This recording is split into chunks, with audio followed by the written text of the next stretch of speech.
नमस्कार, कैसे हैं आप सभी? आशा करता हूँ आप सब अच्छे होंगे और आज से हम भारतीय संविधान को प्रारंभ कर रहे हैं, जहाँ पर सबसे पहला जो हमने टॉपिक लिया है वो न्यायपालिका लिया है और न्यायपालिका में हम आज चर्चा करेंगे सर्वोच्च न्यायालय की, जिसमें आज का जो शॉर्ट वीडियो है वो सर्वोच्च न्यायालय के अंतर्गत सर्वोच्च न्यायालय की पृष्ठभूमि या सर्वोच्च न्यायालय का जो इतिहास है उस पर हम चर्चा कर रहे हैं। तो सबसे पहले एक कथन है और जो प्रश्न अभी आपसे पूछा गया था उस पहले प्रश्न को मैं यहाँ पढ़ रहा हूँ कि किसने कहा कि उच्चतम न्यायालय सामाजिक क्रांति का संरक्षक है। देखिएगा, ये स्टेटमेंट जो है बहुत महत्वपूर्ण है और अक्सर पूछे जाते हैं परीक्षाओं में। तो सबसे पहला जो प्रश्न पूछा गया है कि किसने कहा कि उच्चतम न्यायालय सामाजिक क्रांति का संरक्षक है, तो इसका राइट आंसर रहेगा ग्रेनविल ऑस्टिन। जी हाँ, ग्रेनविल ऑस्टिन जो कि एक संविधान विशेषज्ञ थे। उन्होंने अपनी एक पुस्तक लिखी थी Indian constitution corner stone of the nation. Indian constitution corner stone of the nation, भारतीय संविधान राष्ट्र की आधारशिला, जिसमें इन्होंने एक टिप्पणी की और वो टिप्पणी, पहली टिप्पणी तो याद रखना, जो पहला कमेंट था इनका, वो पहली जो टिप्पणी थी वो थी संविधान सभा कांग्रेस थी और कांग्रेस ही भारत था। ये तो आपने पढ़ा होगा, परीक्षाओं में कई बार पूछा गया है कि बताइए किसका कथन है कि संविधान सभा कांग्रेस थी और कांग्रेस ही भारत था, तो ये कथन ग्रेनविल ऑस्टिन का है। और इनका ही दूसरा कथन है कि उच्चतम न्यायालय सामाजिक क्रांति का संरक्षक है। क्लियर है? तो आज आपको इस क्वेश्चन के माध्यम से 3 पॉइंट क्लियर हुए। पहली बात तो ये कि Indian constitution corner stone of the nation, Indian constitution corner stone of the nation, भारतीय संविधान राष्ट्र की आधारशिला है। पुस्तक के लेखक कौन है? तो ग्रेनविल ऑस्टिन है। दूसरा, आपको पता चला कि संविधान सभा कांग्रेस थी और कांग्रेस ही भारत था, यह कथन किसका है? तो ग्रेनविल ऑस्टिन का है। और तीसरा जो क्वेश्चन पूछा था कि किसने कहा कि उच्चतम न्यायालय सामाजिक क्रांति का संरक्षक है, तो यह कथन भी ग्रेनविल ऑस्टिन का है। क्लियर है यहाँ तक? दूसरी हम बात कर रहे हैं कि संविधान सभा के एक सदस्य थे अल्लादी कृष्णा स्वामी अय्यर, और अल्लादी कृष्णा स्वामी अय्यर के अनुसार सर्वोच्च न्यायालय एक महान अधिकरण है जिसमें व्यक्तिगत स्वतंत्रता एवं सामाजिक नियंत्रण के बीच रेखा खींचनी होती है। कथन को ध्यान सुन लीजिएगा, महत्वपूर्ण है। अल्लादी कृष्णा स्वामी का कथन, वो कह रहे हैं कि सर्वोच्च न्यायालय एक महान अधिकरण है जिसे व्यक्तिगत स्वतंत्रता एवं सामाजिक नियंत्रण के बीच एक रेखा खींचनी होती है। यह देश में कानून का अंतिम और सर्वोच्च व्याख्याकार है। यह देश में सर्वोच्च अपीलीय न्यायालय है। तो प्रश्न पूछा गया था कि संविधान सभा के किस सदस्य का यह मत था कि संविधान की सर्वोच्च न्यायालय भारत में कानून का अंतिम और सर्वोच्च व्याख्याकार है, यह देश में सर्वोच्च अपीलीय न्यायालय है। तो इसका जो आंसर रहेगा वो रहेगा आपका अल्लादी कृष्णा स्वामी अय्यर। क्वेश्चन नंबर 2 क्लियर हुआ। और कुछ और पॉइंट हैं जिनको आप चर्चा कर लीजिएगा, महत्वपूर्ण है। 3 प्रश्न मैं यहाँ और आपको बता रहा हूँ। पहला ये कि उच्चतम न्यायालय मूल अधिकारों और संविधान का संरक्षक है। देखिएगा, मूल अधिकारों का संरक्षक कौन है? तो वो मूल अधिकारों का जो संरक्षक है वो 2 हैं। एक तो सर्वोच्च न्यायालय है, क्योंकि अनुच्छेद 32 के तहत मूल या मौलिक अधिकारों के उल्लंघन पर 5 प्रकार की याचिकाएं दायर करता है सर्वोच्च न्यायालय। दूसरा देखें तो उच्च न्यायालय है, जो भी हाईकोर्ट है, वर्तमान में इनकी संख्या 25 है। हाईकोर्ट भी जितने भी हाईकोर्ट हैं वो भी मूल अधिकारों के संरक्षक हैं, क्योंकि अनुच्छेद 226 के तहत उच्च न्यायालय, जो भी हाईकोर्ट हैं, वो 6 प्रकार की याचिकाएं जारी करते हैं। कहने का मतलब है कि याचिकाएं जारी करने के मामले में उच्च न्यायालय अधिक शक्तिशाली है सर्वोच्च न्यायालय की। क्लियर?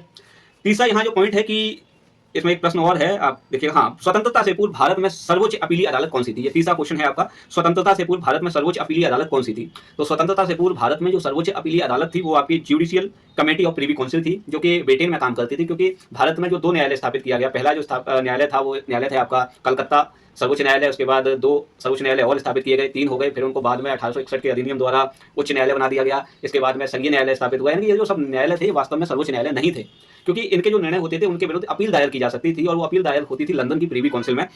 तो कहने का मतलब क्वेश्चन ये है कि स्वतंत्रता से पूर्व भारत में सर्वोच्च अपीलीय अदालत कौन सी थी? तो इसका आंसर रहेगा D, judicial committee of privy council. Clear?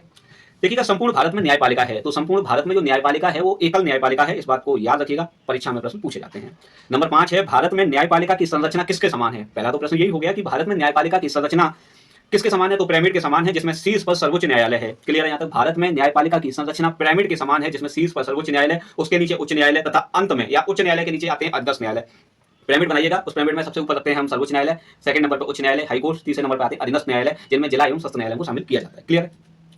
आपका ये पॉइंट भी क्लियर हो गया। क्वेश्चन नंबर 6, ये वन लाइनर है, याद रखने का कि पंचायती राज अधिनियम के अंतर्गत न्याय पंचायत का गठन करने वाला पहला राज्य कौन सा था? तो पंचायती राज अधिनियम के अंतर्गत न्याय पंचायत का गठन करने वाला पहला राज्य उत्तर प्रदेश था। क्लियर है?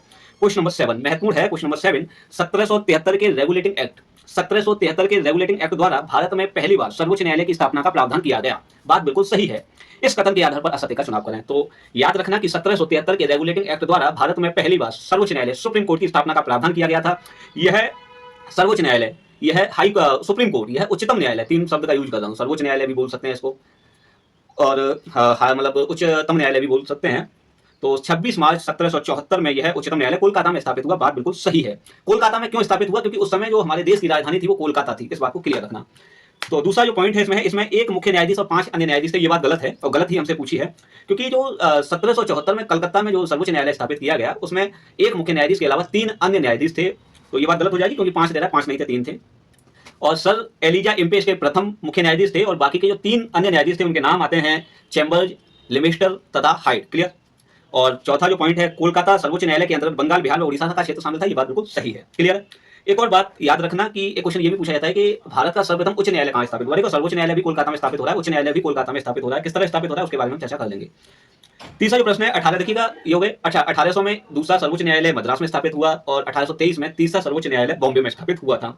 फिर 1861 में इंडियन हाई कोर्ट एक्ट आता है। 1861 में इंडियन हाई कोर्ट एक्ट आता है, जिसके द्वारा इन तीनों सर्वोच्च न्यायालयों को उच्च न्यायालय यानी हाई कोर्ट बना दिया गया। क्लियर है। एक प्रश्न यहां से ये हो जाता है, वो प्रश्न आपका महत्वपूर्ण है परीक्षाओं के लिहाज से, इस बात का याद रखना कि भारत का पहला उच्च न्यायालय कहां स्थापित किया गया था। तो भारत का पहला उच्च न्यायालय कोलकाता में स्थापित किया गया था, जिसे पहले फोर्ट विलियम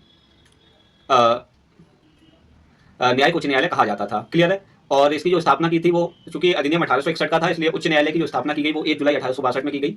और कोलकाता उच्च न्यायालय के जो प्रथम मुख्य न्यायाधीश थे वो थे सर वॉल्स पिकॉक। और कलकत्ता उच्च न्यायालय में न्यायाधीश बनने वाले प्रथम भारतीय कौन थे, तो सुबुनाथ पंडित थे। क्लियर है। ये 3-4 फैक्ट हैं जो अलग से हैं, इनके बारे में हम विस्तृत चर्चा हाई कोर्ट के अंतर्गत करेंगे।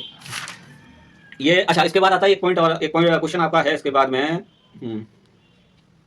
हाँ जी, ये हो गया। संघीय न्यायालय के प्रथम मुख्य न्यायाधीश कौन थे, तो सर मॉरिस गोयर इसके प्रथम मुख्य न्यायाधीश थे, क्योंकि यहाँ पूछा है संघीय न्यायालय, तो संघीय न्यायालय के प्रथम मुख्य न्यायाधीश सर मॉरिस गोयर थे।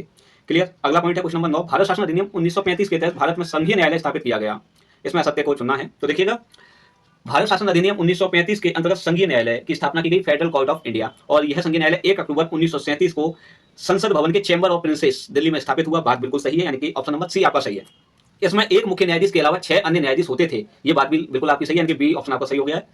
सर मॉरिस गोयर इसके प्रथम न्यायाधीश थे। बात बिल्कुल सही है। और इस न्यायालय यानी संघीय न्यायालय था, इसमें कुल 4 मुख्य न्यायाधीश बने थे, जिसमें मॉरिस गोयर पहले थे, दूसरे श्रीनिवास भद्राचार्य थे, तीसरे विलियम पैट्रिक स्पेंस थे, चौथे हरिलाल जयकुंदास कानिया थे, जिसे आप हीरालाल जय कानिया पढ़ लेते हैं। दरअसल उनका वास्तविक नाम हरिलाल जयकुंदास कानिया था। क्लियर। तो यहाँ आपसे पूछा है, गलत पूछा है, इसमें गलत कौन सा है। तो देखिएगा, जो 1774 में जो कलकत्ता हाईकोर्ट था, या हम बात करें उसके अलावा जो भी और न्यायालय थे, और जो संघीय न्यायालय था, ये वास्तव में सर्वोच्च न्यायालय नहीं थे, क्योंकि इनके जो निर्णय होते थे उनके खिलाफ लंदन की प्रीवी काउंसिल में अपील दायर की जा सकती थे। तो यहाँ आंसर रहेगा ए गलत, क्योंकि वास्तव में आधुनिक भारत का यह सर्वोच्च न्यायालय था, और यहाँ ऑप्शन गलत था, जबकि इसकी वास्तविकता ये नहीं था। ठीक है, ऑप्शन ए रहेगा। अब हम बात कर रहे हैं भारतीय संविधान के किस अनुच्छेद में यह वर्णित किया गया कि संघीय न्यायालय के सभी न्यायाधीश संविधान लागू होने के बाद उच्चतम न्यायालय में न्यायाधीश के रूप में कार्य करेंगे। तो भाई ऐसा जो उल्लेख किया गया वो अनुच्छेद 374 में था, ऑप्शन नंबर बी रहेगा। और 374 में जब ये प्रावधान किया गया, तो इसी अनुच्छेद 374 के तहत ही हरिलाल जयकुंदास कानिया सर्वोच्च न्यायालय के प्रथम मुख्य न्यायाधीश बनते हैं। आशा करता हूँ ये बातें आपको समझ में आई होंगी। आप इनके नोट्स बना लीजिएगा, परीक्षाओं में यहाँ से जब प्रश्न आएंगे तो बहुत महत्वपूर्ण हो जाएंगे। ठीक है, धन्यवाद, बने रहिए।